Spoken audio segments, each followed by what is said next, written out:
Vamos estudar nesta aula exemplos de distribuição eletrônica.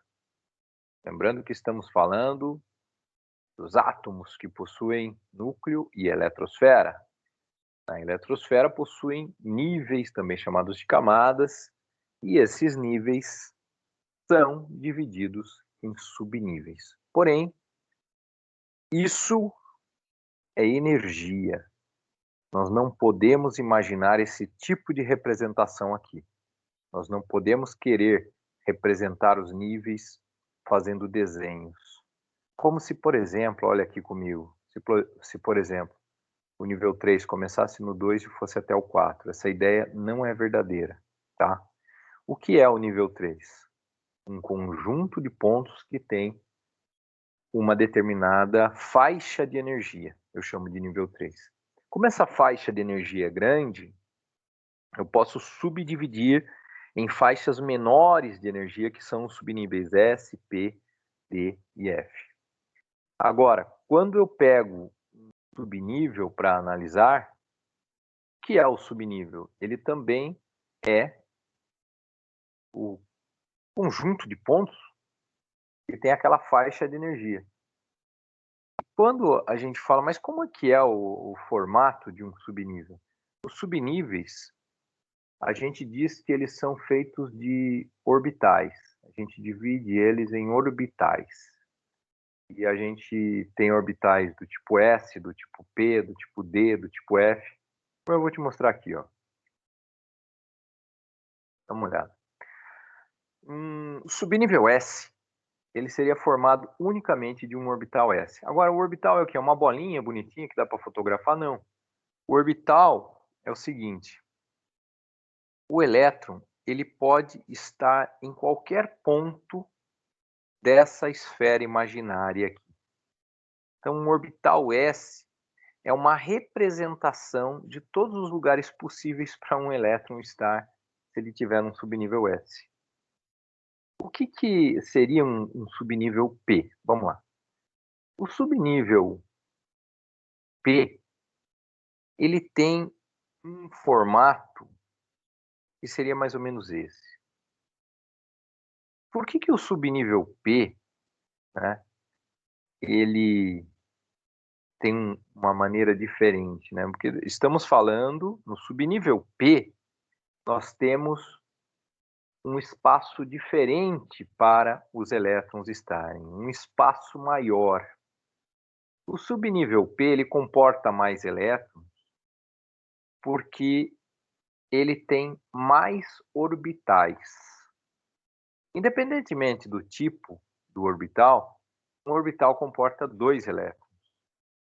Então, quando você olha um orbital do tipo P, o que significa isso? Significa que um elétron, se ele estiver um orbital do tipo P, ele tem mais espaço para estar.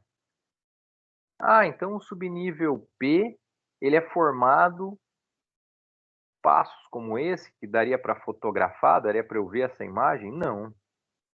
A ideia do orbital é simplesmente te dizer o seguinte: se você tem um elétron num orbital do tipo P, primeiramente, né, esses orbitais existem nos subníveis do tipo P.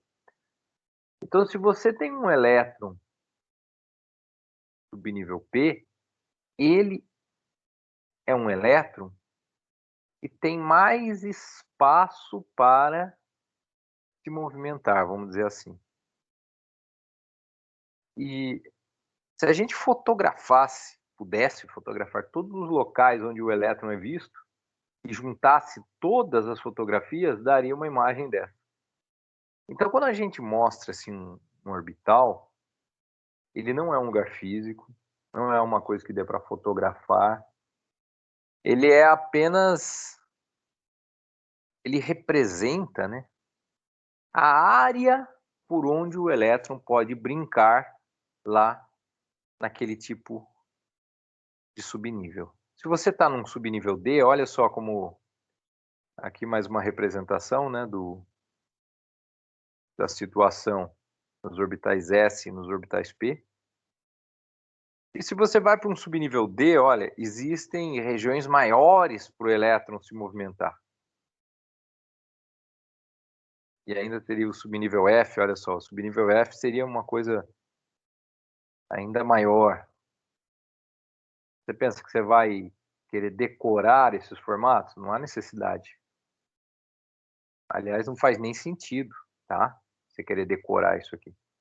A única coisa que você tem que se lembrar é que quando você está num subnível S, o subnível S, ele é formado por um orbital desse tipo aqui, ó, desse tipo aqui que você está olhando. Ó, olhe para esse. Um orbital que a gente diria esférico. O que é um subnível S? Ele é formado por um único orbital do tipo S. Todo subnível S ele só tem uma coisa, um orbital do tipo S. E o que é um orbital do tipo S? É um espaço esférico, tá? É como se o elétron tivesse assim numa prisão eletromagnética. Coisa de filme assim, de ficção científica. Imagina uma pessoa presa, não tem grade, não tem nada, mas se ela tentar atravessar a esfera imaginária, ela leva um choque e volta para dentro. Então o elétron ele está preso dentro de uma esfera imaginária. É isso que você deve entender, né? A melhor maneira aí, talvez, de entender o que é um subnível. Não pense você que dá para você guardar isso tudo de uma vez, tá? É uma coisa que vai sendo construída na cabeça de qualquer pessoa. Eu quero falar para você aqui, em primeiro lugar, que se você tomasse a distribuição do átomo de cálcio, de número atômico 20, seria essa que eu estou te mostrando aqui. Veja, essa distribuição, você tem o primeiro nível, segundo nível, o terceiro nível e o quarto nível. No quarto nível, você tem 2 elétrons. Eu quero que você olhe para essa distribuição junto comigo e perceba, o maior nível atingido aqui foi o nível 4. Quantos elétrons tem lá no nível 4? Tem 2. Qual foi o último subnível dessa distribuição? Foi o 4s. O último subnível de uma distribuição é o chamado subnível mais energético do átomo em questão. Então, o subnível mais energético aqui é o 4s. Essa é a conclusão que você tem que tirar daqui. Subnível mais energético, 4s. Esse camarada, então, o átomo de cálcio, ele, na tabela periódica, pertence ao bloco S. Tá? Quando nós vamos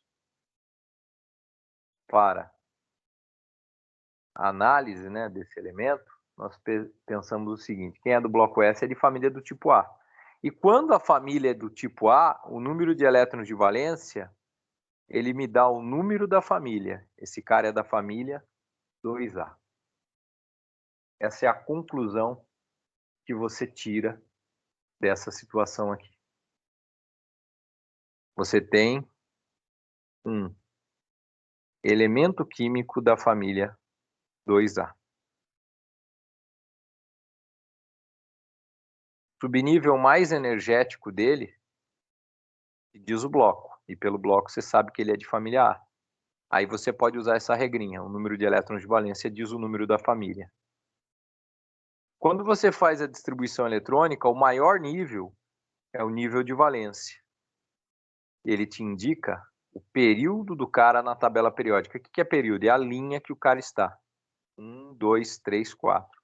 O cálcio é um cara que está na quarta linha na família 2A. Pode ver que ele está exatamente no quarto período, família 2A. Agora, olhe comigo o que seria a distribuição para um átomo do elemento químico iodo. Esse vídeo não tem como finalidade te ensinar a fazer a distribuição eletrônica. Tem vários vídeos sobre isso para você assistir. Agora, observe isso daqui. Você tem aqui a distribuição eletrônica. Nesse cara, o maior nível é o nível 5. Você pode ver. Ele passa pelo nível 1, 2, 3, 4, né? O 4 ele vai e volta várias vezes para o 4. Mas olha que ele chega no nível 5, ele passa pelo subnível 5S e 5P. Então o nível de valência é o 5. Quer dizer que esse cara é do quinto período da tabela. O subnível mais energético é do tipo P. Esse cara é do bloco P. Eu vou te levar mais uma vez para ver os blocos da tabela. Bloco S, bloco P, bloco D, bloco F.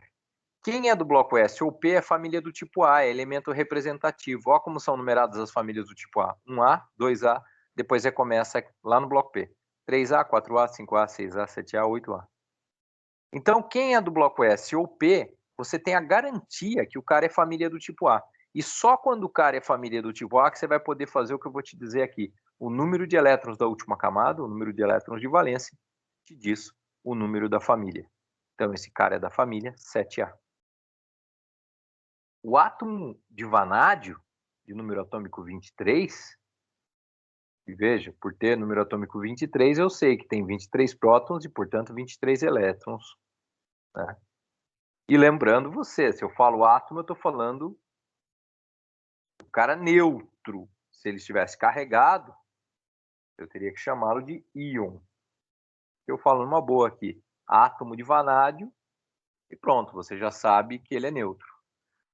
Olha só, esse cara é do quarto período na tabela periódica, porque o nível de valência dele é o 4.